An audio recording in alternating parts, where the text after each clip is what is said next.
leads naturally to wonder, are people affecting the world of reality that they see? You betcha they are. Every single one of us affects the reality that we see, even if we try to hide from that and play victim. We all are doing it.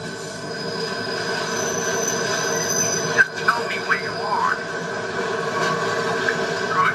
But hurry with it, please, because these models are giving me a headache. 10 minutes.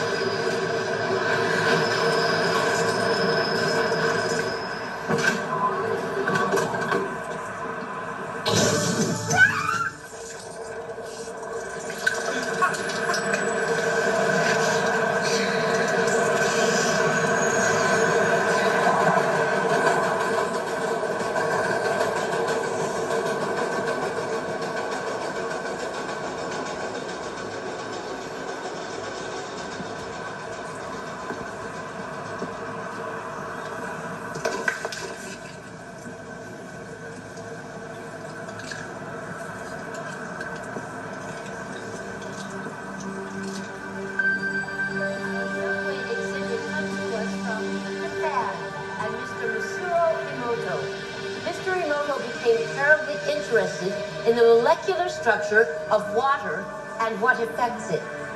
Now, water is the most receptive of the 4 elements. Mr. Emoto thought perhaps it would respond to non-physical events. So he set up a series of studies, applied mental stimuli, and photographed it with a microscope. For one sample of water, we drop about 0.5 cc's onto each 50 petri dishes. Then we take those 50 petri dishes and freeze them in a freezer at minus 25 degrees Celsius for about 3 hours. We take those frozen samples into a refrigerator that is set at minus 5 degrees Celsius, where a microscope with a camera is set up. There we take photographs of each of the 50 water drops individually. We first take photographs of water that we did not put any information in. Then we take the water with information and do the same procedure just described. We take those before and after photographs and compare the differences.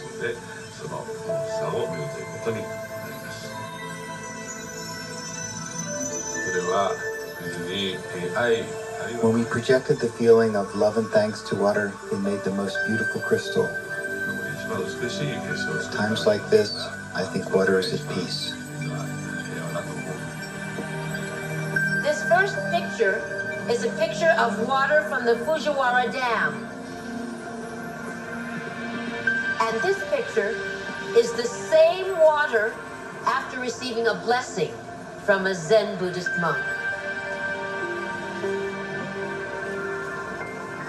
Now, in this next series of pictures, Mr. Emoto printed out words, taped them to bottles of distilled water, and left them out overnight. This first photograph is a picture of the pure distilled water, just the essence of itself. These subsequent photographs, as you can see, are each different. This is the chi of love. And we move along here to thank you. And you can see where he taped that to this bottle here. But if you read Japanese, you already knew that. Now, Mr. Emoto speaks of the thought or intent being the driving force in all of this. The science of how that actually affects the molecules is unknown, except to the water molecules, of course. And it's really fascinating when you keep in mind that 90% of our bodies are water.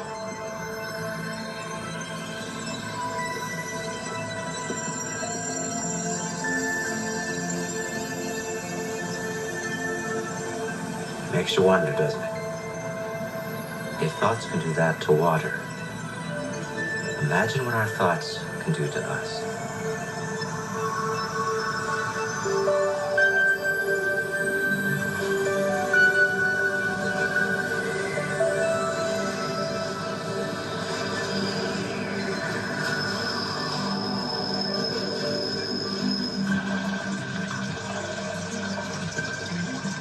One of of the most interesting experiments with random event generators occurred when it was really out of time. Some of the Princeton investigators and some of the other ones decided that they would try to see whether or not you could affect a random machine after it had run. So they converted it, instead of having a computer with a visual screen, they had a computerized situation that was audio tapes. And they had it with clicks in the left ear and clicks in the right ear. And they already played this with nobody listening to it, so that it already ran. They put that in a vault, and they then gave the tape, the already run tape, to a participant and said, take it home, I want you to listen to it, and I want you to make more left ear clicks than right ear clicks with it. Send your intention to it. So the person did. They handed back the tape, and they played it, and lo and behold, and they played the one in the vault too, and they discovered that they were both the same, and they both had more left clicks than right clicks. So what was going on here? Well, it wasn't as though the person who was the participant had actually affected it at the moment he was listening to it. His thoughts and his attention had moved back down the timeline and affected it at the moment it was generated. Most people don't affect reality in a consistent, substantial way because they don't believe they can. Whatever way we observe the world around us is what comes back to us. And the reason why my life, for instance, is so lacking in joy and happiness and fulfillment is because my focus is lacking in those same things exactly. If we're victims, we should ask ourselves, have I a victim mentality?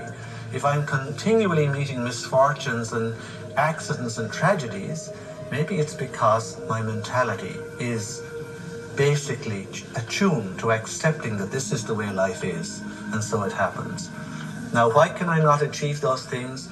Fundamentally through lack of focus. The average person loses their attention span every 6 to 10 seconds per minute. When one wants to focus, intent, you want to be a singleness of mind.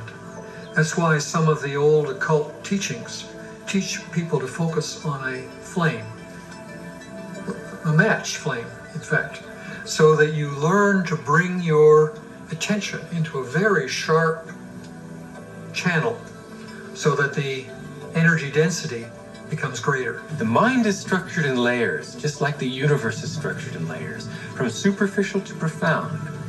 And if we use the mind at a very superficial level of ordinary thought, we have very limited power. We can barely move a speck of dust across a tabletop without using our hands. So weak can consciousness be.